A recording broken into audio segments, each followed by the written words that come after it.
Boa noite. Boa noite. Vamos aos destaques da sexta-feira. O ministro do Supremo, Teori Zavascki, decide. O senador Delcídio do Amaral vai deixar a cadeia. Ele foi acusado de tentar atrapalhar investigações da Lava Jato. Por falta de provas, o Supremo arquiva uma acusação contra o senador Aécio Neves, do PSDB. A tragédia da lama. Promotores federais cobram explicação da Samarco para gastos com publicidade. O governo anuncia um corte de 23 bilhões de reais no orçamento. Chega a 9 milhões o contingente de brasileiros desempregados. Começa uma caravana de pesquisadores que investigam a microcefalia associada ao vírus da Zika. Um estudo mostra que o Brasil reduziu o número de analfabetos. Mas que muitos cidadãos não entendem tudo que leem. E você vai conhecer a família inglesa que ganha dinheiro vendendo vento engarrafado.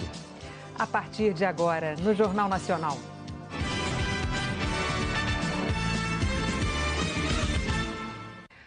Médicos de 3 estados começaram um mutirão para examinar os bebês que nasceram com microcefalia associada à Zika. Eles querem identificar as diferenças desses casos com os que não têm relação com o vírus. Os geneticistas de Pernambuco, do Ceará e de São Paulo começaram a examinar detalhadamente os bebês que nasceram com microcefalia associada ao vírus da Zika.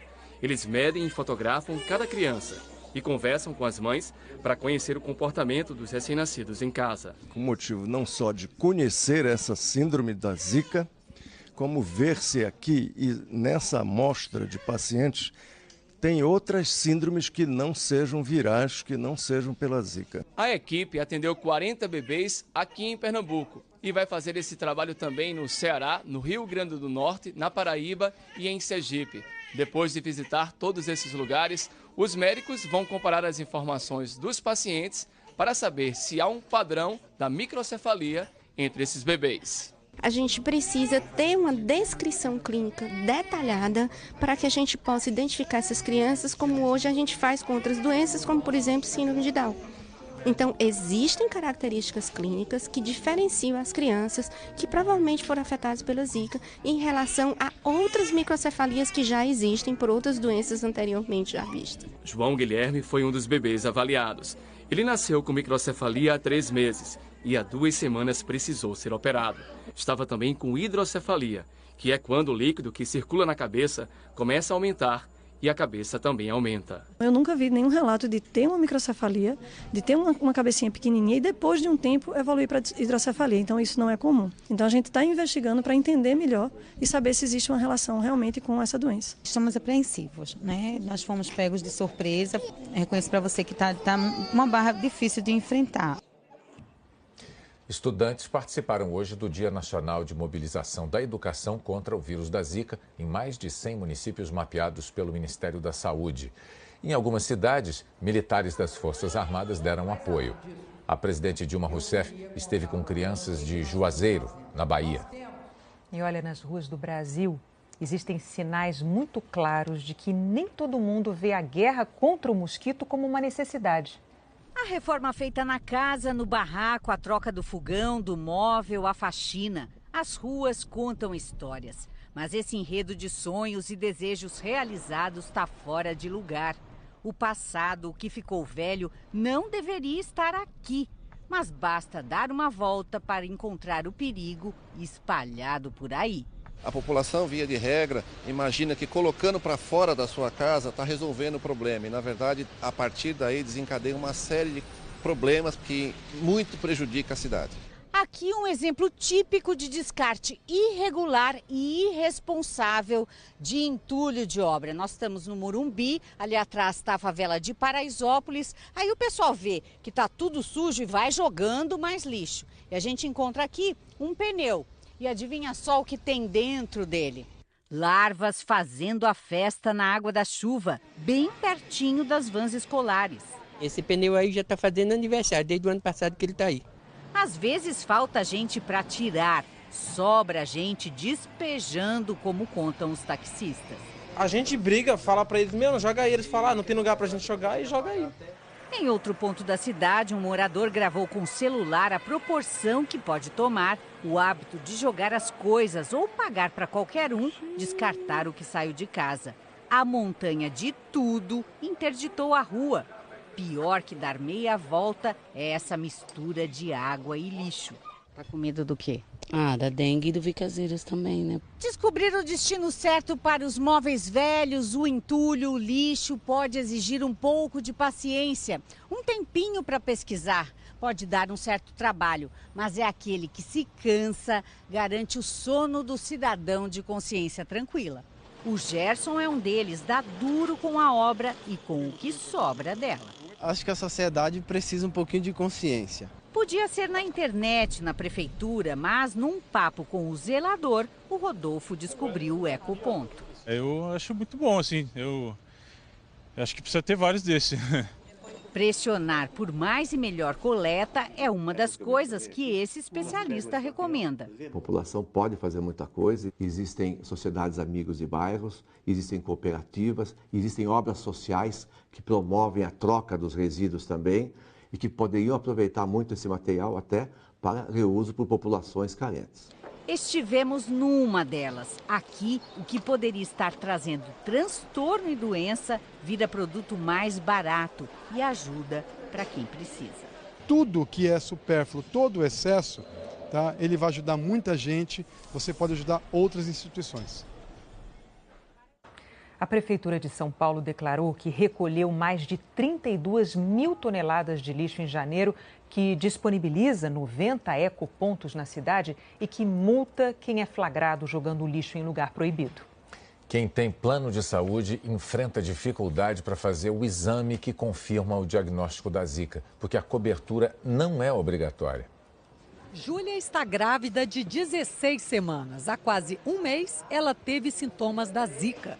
Tive muita coceira, vermelhidão no rosto e mais aqui no pescoço. Júlia tem plano de saúde, mas não conseguiu descobrir se era mesmo a doença. Eu fui na emergência do plano e eles fizeram um exame de dengue e o hemograma completo, mas eles não faziam o exame de Zika lá. Aí eu procurei o laboratório, só que era muito caro, era R$826, se eu não me engano.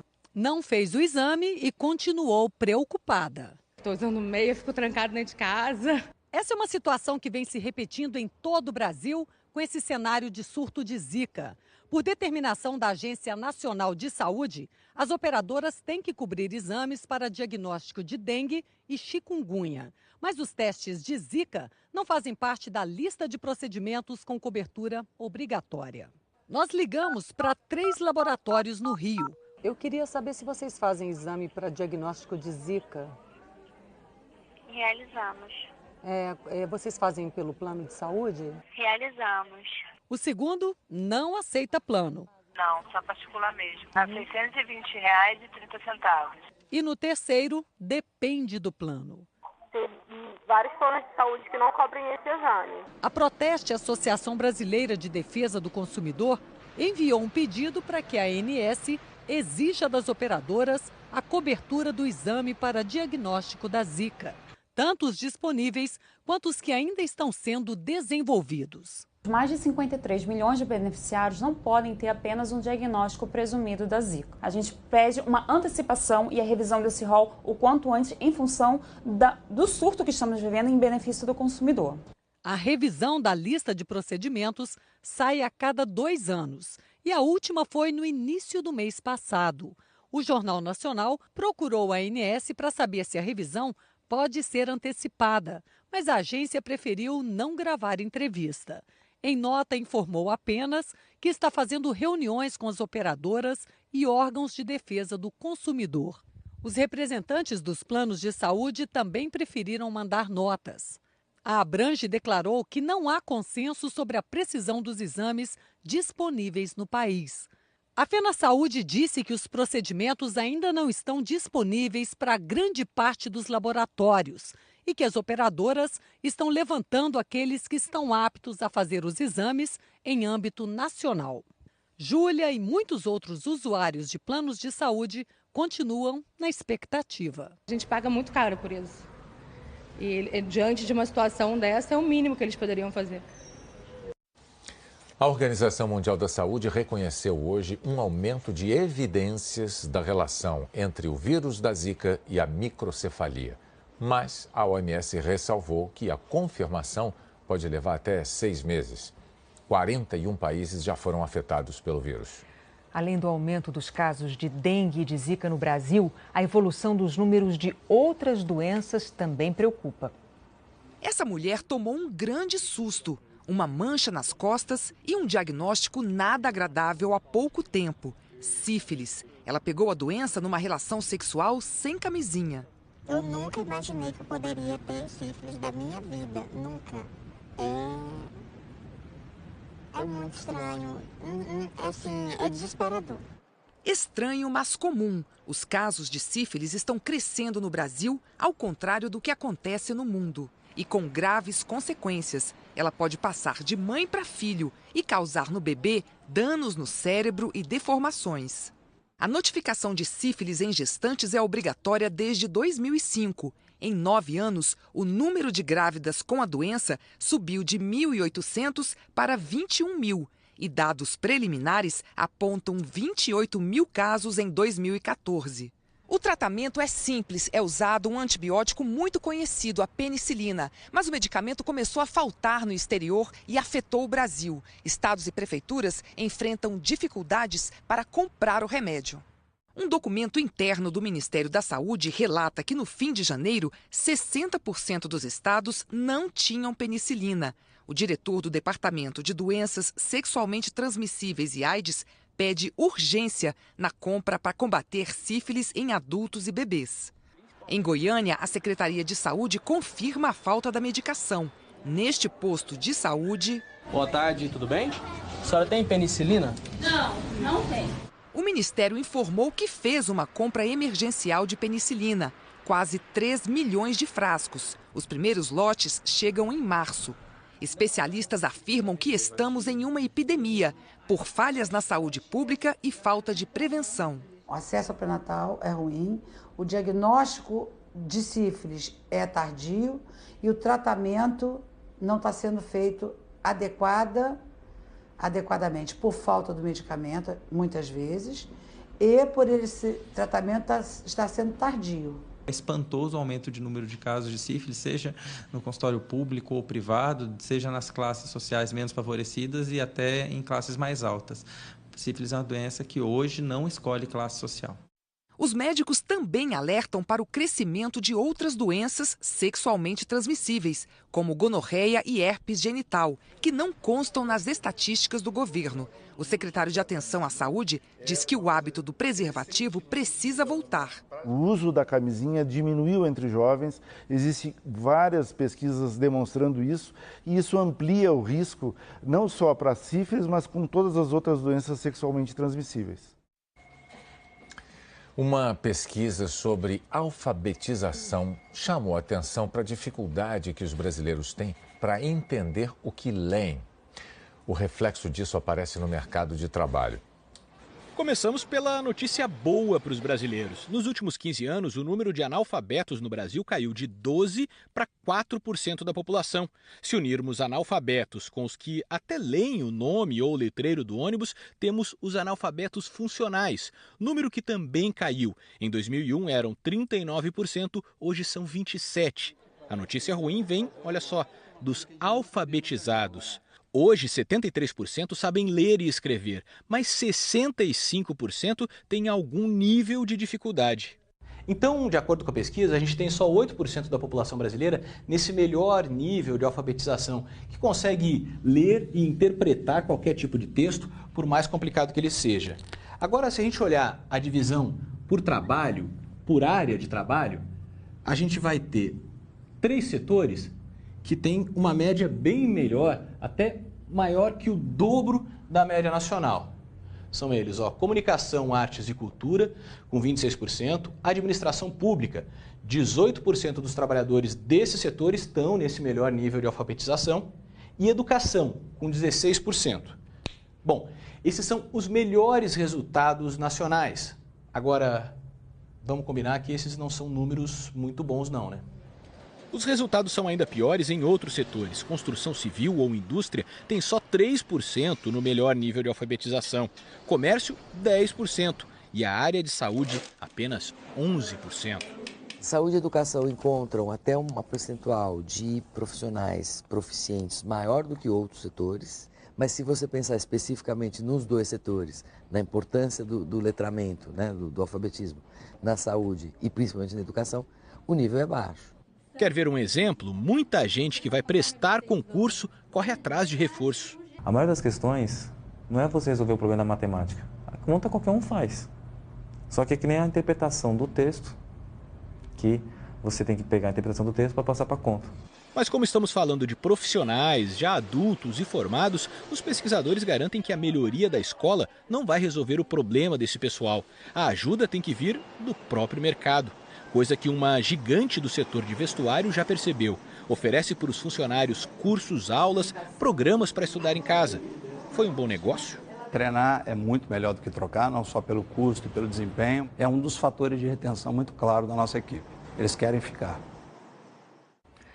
O Ministério Público Federal pediu informações à Samarco sobre uma campanha publicitária da empresa divulgada em vários veículos de comunicação. A campanha trata do rompimento da barragem de Fundão.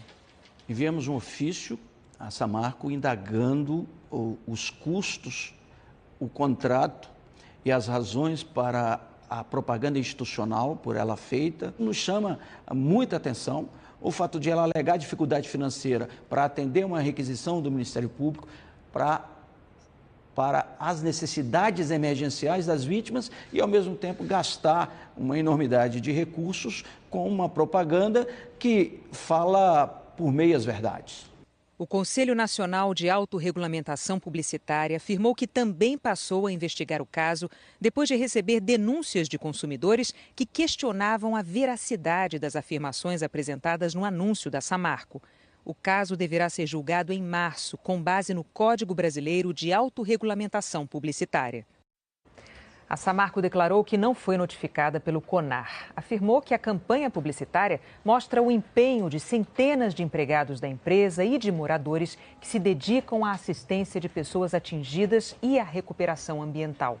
A Samarco disse também que os depoimentos são verdadeiros e que os dados apresentados estão nos relatórios entregues às autoridades. A mineradora declarou ainda que não recebeu qualquer ofício do Ministério Público Federal sobre esse assunto. Bom, agora eu quero convidar você a me acompanhar nessa viagem rápida, relâmpago, do Rio de Janeiro para São Paulo, para falar com a Maria Júlia Coutinho. Boa noite, Maju.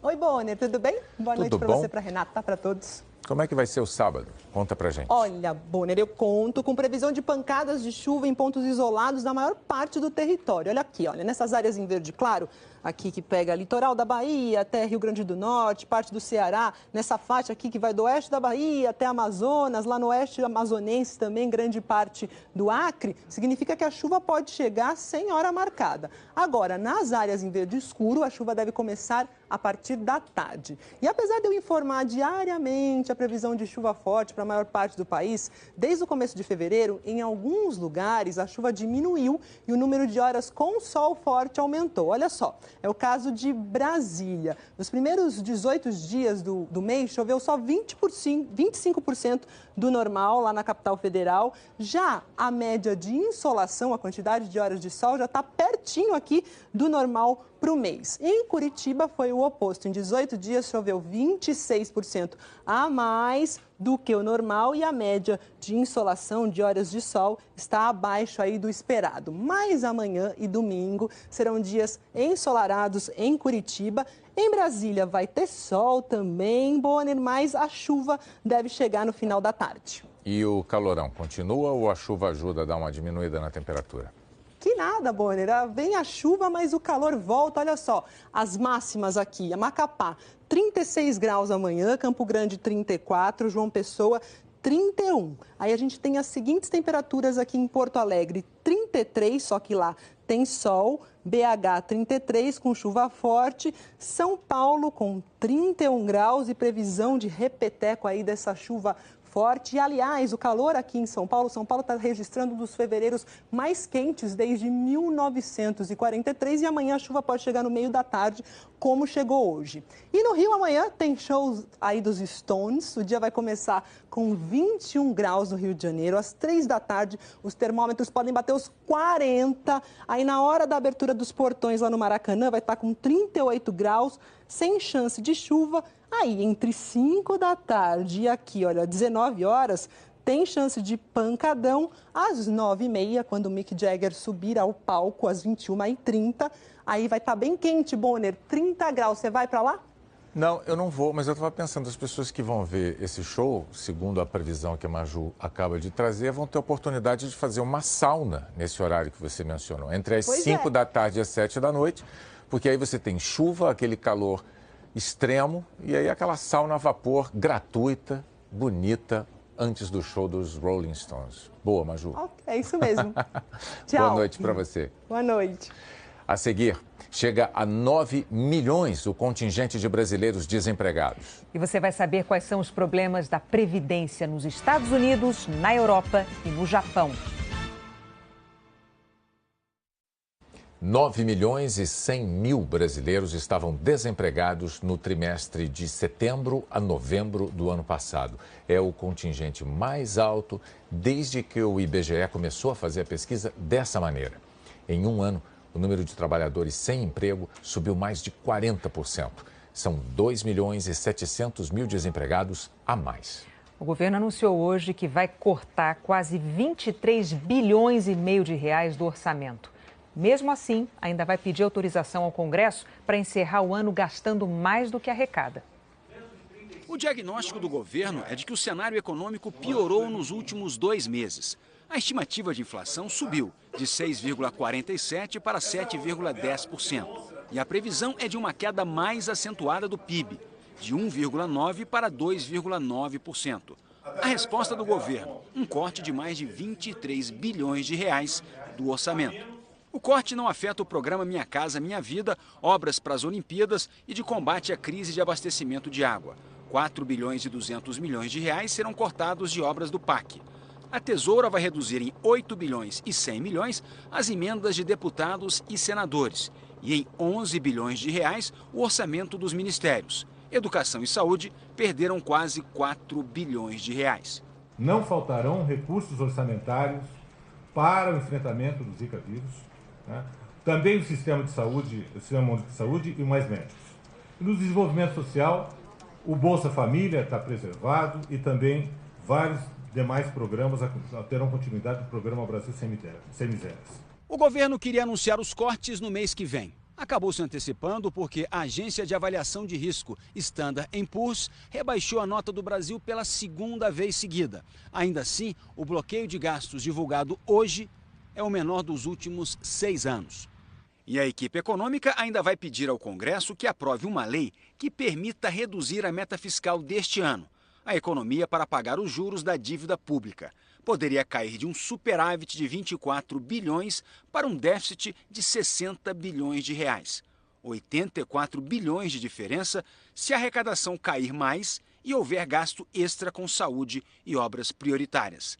Nesse possível rombo, não estão incluídos os 10 bilhões que o governo espera arrecadar com a CPMF. Continuamos achando a aprovação da CPMF fundamental, não só para 2016, para todo o período, 17, 18 e 19, porque a CPMF é uma poupança necessária nesse momento de maior dificuldade fiscal para que nós possamos atravessar essa situação. O governo também depende do Congresso para aprovar medidas de ajuste de longo prazo, como a reforma da Previdência e a proposta de controle de gastos, que levaria ao corte obrigatório de despesas que estourem o limite de um ano para o outro. Não é só a meta de resultado que é importante, é tão importante ou mais importante limitar o crescimento do gasto público. Ontem nós mostramos aqui no Jornal Nacional por que é que a reforma da Previdência está na lista das primeiras necessidades do Brasil. Hoje, os correspondentes Sandra Coutinho e Márcio Gomes mostram os efeitos do envelhecimento da população e da queda da natalidade em países ricos. Aos 73 anos, Leroy não larga o emprego de segurança. Com 5 filhos, 13 netos e 4 bisnetos, não consegue pagar todas as contas com a aposentadoria de $1.700. Uma enteada e 2 netos ainda moram com ele e a mulher que já se aposentou. Acordo às 4 da manhã e tem dias que pensa em parar, mas logo desisto da ideia. O modelo prevê o complemento de fundos de aposentadoria privada, mas como não é obrigatório, só metade dos trabalhadores contribui. Não foi o caso do Leroy. Depois de se aposentar, ele percebeu: a previdência social devia ser melhor. Este é o país mais rico do mundo e, mesmo assim, os velhos são deixados de lado. A economista da New School, Teresa Ghilarducci, diz que para compensar, muitos idosos se aposentam, mas continuam a trabalhar e recebem salários 25% mais baixos que os mais jovens. Isso afeta todo o mercado de trabalho, puxa os salários e a oferta de vagas para baixo. Como no resto do mundo, aqui nos Estados Unidos cresce o número de aposentados e diminui o de trabalhadores na ativa. Por enquanto, a conta fecha. Uma reforma feita nos anos 80 equilibrou essa balança. Elevou gradualmente a idade mínima para a aposentadoria plena de 65 para 67 anos. Hoje, o saldo da Previdência americana é de quase 3 trilhões de dólares. Mas já, em 2020, essa balança vai ficar no 0 a 0. A arrecadação igual ao gasto com os benefícios. E em 2034, o dinheiro só vai dar para pagar 3/4 dos aposentados. Isso se nada for feito até lá. Hoje, o trabalhador é descontado na folha, mas o imposto só incide sobre uma parte da renda. Stephen Zeldes é professor de economia da Universidade de Colômbia, em Nova York, e é especialista em previdência social. Ele diz que para evitar o déficit só existem 2 saídas: ou obrigar quem ganha mais a contribuir mais para o bolo, ou elevar a idade mínima para a aposentadoria plena. Dos Estados Unidos para a Europa, a discussão é a mesma. No velho continente, o alarme do envelhecimento da força de trabalho soou nos anos 90. Os países mais generosos ficam na Escandinávia, onde a população de alto nível educacional e salários elevados paga impostos salgadíssimos a vida toda. Quase todos os países europeus já fizeram reformas para elevar gradualmente a idade mínima para pendurar as chuteiras. A maioria dos trabalhadores vai deixar o mercado aos 65, 66 anos. A França é a exceção. Até está fazendo uma transição. Os franceses tiravam o time de campo aos 61, agora aos 62 anos. O resultado é que o déficit da Previdência francesa vem caindo, mas ainda está em 57 bilhões de reais. E foi justamente o rombo previdenciário um dos fatores que quebraram a Grécia. Lá, muita gente conseguia aposentadoria plena aos 55 anos. A reforma acabou sendo feita na marra e a idade vai pular para 67 anos. Do outro lado do mundo, a situação está ainda mais complicada. O Japão é o campeão mundial de longevidade, com expectativa de vida de 84 anos. É muito tempo para viver de aposentadoria, né, Márcio? Tempo demais, Sandra. É por isso que o Japão é considerado um laboratório na questão da previdência. Aqui se tem, hoje, o problema que muitos países vão enfrentar apenas no futuro: a situação extrema. Pouca gente para pagar cada vez mais aposentadorias. É fácil perceber o problema. Nas ruas vemos mais idosos e menos crianças. Como a população não se renova, o número de japoneses diminui. Em 2050, devemos ter uma população quase 23% menor do que é hoje. Menos gente para contribuir com os programas sociais, que são mais solicitados. Uma saída está sendo elevar a idade mínima para a aposentadoria, de 60 para 65 anos. Aumentou também o imposto sobre consumo, que se paga na boca do caixa, de 5% para 8%. E no ano que vem ele vai para 10%, para cobrir as despesas que surgiram com mais aposentadorias para pagar. E ainda, estimular a participação feminina no mercado de trabalho. Isso já está sendo feito, mesmo correndo o risco de, no futuro, cair ainda mais a taxa de natalidade. A seguir, o Supremo decide tirar da cadeia o senador Delcídio do Amaral.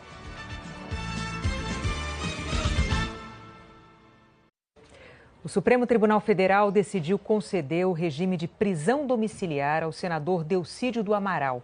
Ele está com a filiação partidária suspensa pelo PT. Delcídio vai poder voltar a exercer as funções de senador. Delcídio do Amaral estava preso há 86 dias e saiu agora há pouco do batalhão da Polícia Militar, onde estava detido em Brasília. Ele foi preso no final de novembro a pedido da Procuradoria-Geral da República por suspeita de destruir provas e de tentar evitar a delação premiada do ex-diretor da Petrobras, Nestor Cerveró. O chefe de gabinete de Delcídio, Diogo Ferreira, o banqueiro André Esteves, do BTG Pactual, que já está em prisão domiciliar, e o advogado Edson Ribeiro também foram presos. Hoje, o ministro Teori Zavascki decidiu autorizar a prisão domiciliar de Delcídio e de Diogo.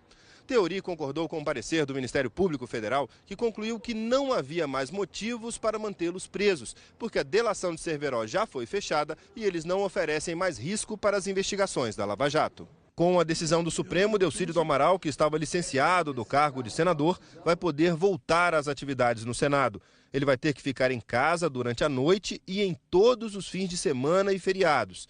Delcídio também está proibido de deixar o país e vai ter que entregar o passaporte e comparecer à justiça a cada 15 dias. O ministro da Justiça comentou hoje as declarações da jornalista Miriam Dutra sobre, ou segundo as quais, o ex-presidente Fernando Henrique Cardoso usou a empresa Brasif S.A. Exportação e Importação para enviar a ela dinheiro no exterior entre os anos de 2002 e 2006. Miriam Dutra disse que Fernando Henrique depositou $100 mil na conta da empresa e que o dinheiro foi repassado para ela por meio de um contrato fictício de trabalho. O ex-presidente negou essa denúncia. O ministro da Justiça disse que a Polícia Federal está analisando as declarações da jornalista. Se eventualmente houver alguma situação ilícita de competência da Polícia Federal, será investigado por ela, haverá abertura de inquérito. Se não houver, evidentemente não se fará uma investigação. O que eu digo a todos é o seguinte: pouco importa se a pessoa é ligada ao governo, não é ligada, se é da oposição, se não é oposição. A lei é para todos, então nós temos que verificar se há fatos a serem investigados. Os órgãos técnicos estão, obviamente, analisando isso nesse momento, se investigará. Se não houver, se agirá como sempre se agiu. Em nota divulgada hoje, o ex-presidente Fernando Henrique reafirmou que nunca utilizou qualquer empresa para remessa de recursos ao exterior. Ele voltou a dizer que enviou recursos próprios e declarados usando as contas bancárias dele no exterior. Fernando Henrique lamentou ainda o que chamou de uso político de uma questão pessoal. A empresa Brasif declarou hoje que não recebeu qualquer depósito de Fernando Henrique Cardoso e que o ex-presidente não teve nenhuma participação na contratação de Miriam Dutra. A empresa afirmou que contratou a jornalista em dezembro de 2002 para a realização de pesquisas sobre preços em lojas e free shops na Europa. Segundo a Brasif, quem indicou a jornalista foi Fernando Lemos, cunhado dela, já falecido. O Supremo Tribunal Federal determinou o arquivamento da acusação de um dos delatores da Operação Lava Jato contra o senador Aécio Neves, do PSDB de Minas Gerais. O ministro Teori Zavascki relatou que faltam provas contra o senador Aécio Neves, do PSDB, e arquivou o caso.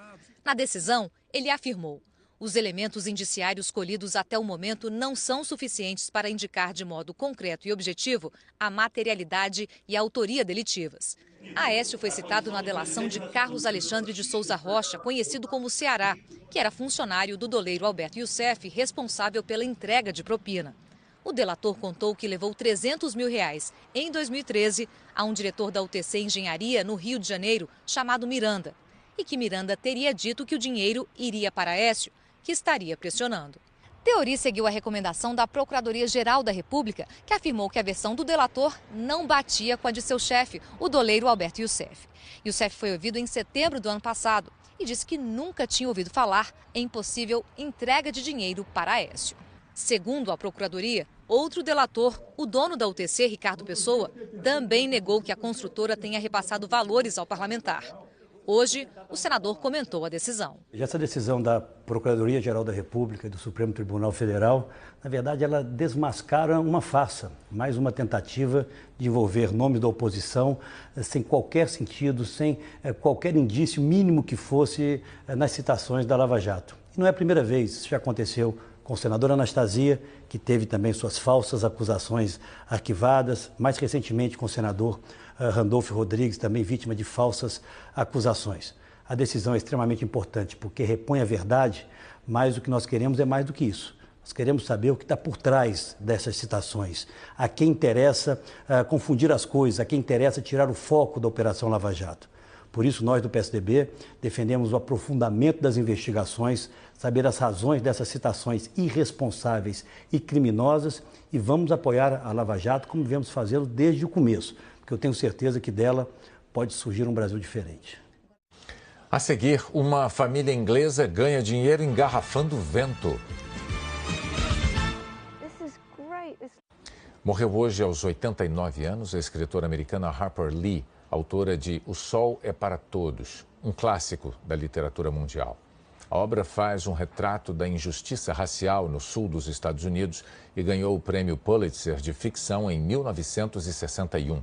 Vendeu 40 milhões de cópias e foi traduzido para 40 idiomas. Pouco tempo depois virou filme, com Gregory Peck no papel do advogado que desafia o racismo ao defender um homem negro. Harper Lee vivia reclusa no estado do Alabama e só lançou o segundo livro no ano passado. A causa da morte da escritora não foi divulgada. Agora a Fórmula 1. Ferrari e Williams apresentaram os carros dessa temporada. A faixa branca na parte de cima é uma das novidades da Ferrari SF16H. Os pilotos são o alemão Sebastian Vettel e o finlandês Kimi Räikkönen. A Williams, do Felipe Massa, divulgou algumas fotos do FW38. O primeiro grande prêmio desse ano é o da Austrália, dia 20 de março. Você pagaria R$ 462 por um pote com um pouco mais de meio litro de ar? Na China, muita gente responde que sim. E uma família da Inglaterra está aproveitando. É com áreas de seriedade que mãe e filha vão caminhando pelo campo. Melanie exclama a pureza da brisa enquanto Francesca golpeia o vazio. Em vez de borboletas, as redinhas buscam o ar. De lá para cá, de cá para lá, as duas vão estocando o vento.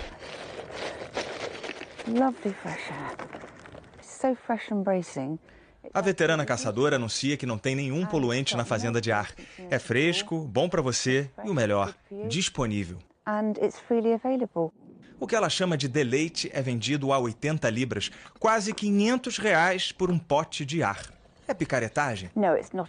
Ela diz que não. Garante que o produto é genuíno. Melanie argumenta que picaretagem seria se preenchessem o pote com ar de cozinha ou de garagem. Como quem fala de vinho, a filha Francesca ensina que os vidros carregam o cheiro da grama e do sal do mar. É um pote cheio de polêmica. Algumas pessoas acham um absurdo, só que chama atenção sobretudo na China, onde a poluição do ar mata 1.600.000 pessoas todo ano. Os poluentes causam doenças como câncer de pulmão e asma. No dia 7 de dezembro, Pequim emitiu pela primeira vez o alerta vermelho, o mais grave na escala de poluição. 3 semanas depois, Léo, o filho de Melanie, lançava o produto da família em Hong Kong. Na capital asiática do luxo, o inglês já vendeu 150 potes, R$70 mil para chinês ver. O médico britânico afirma que seriam necessários 20 mil desses para respirar um dia inteiro. Um potinho não teria nenhum efeito.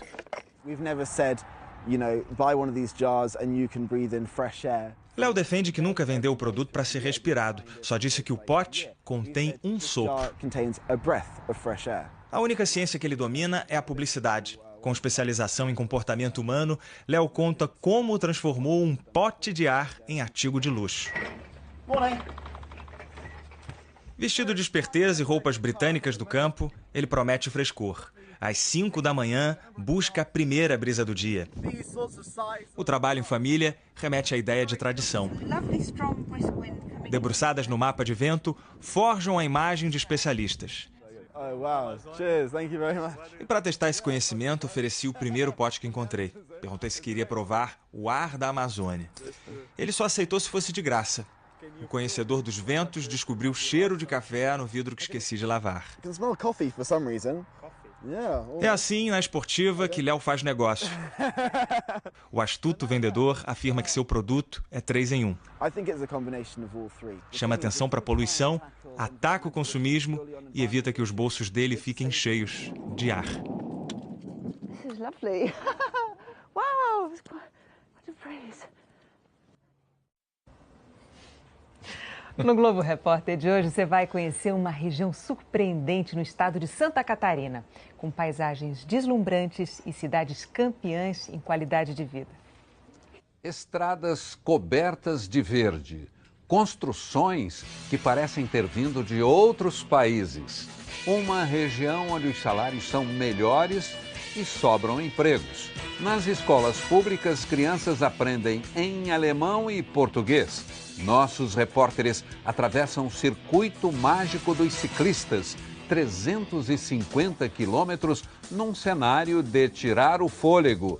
Nas profundezas da Terra, o fascínio das cavernas formadas em milhões de anos e um misterioso chão de estrelas.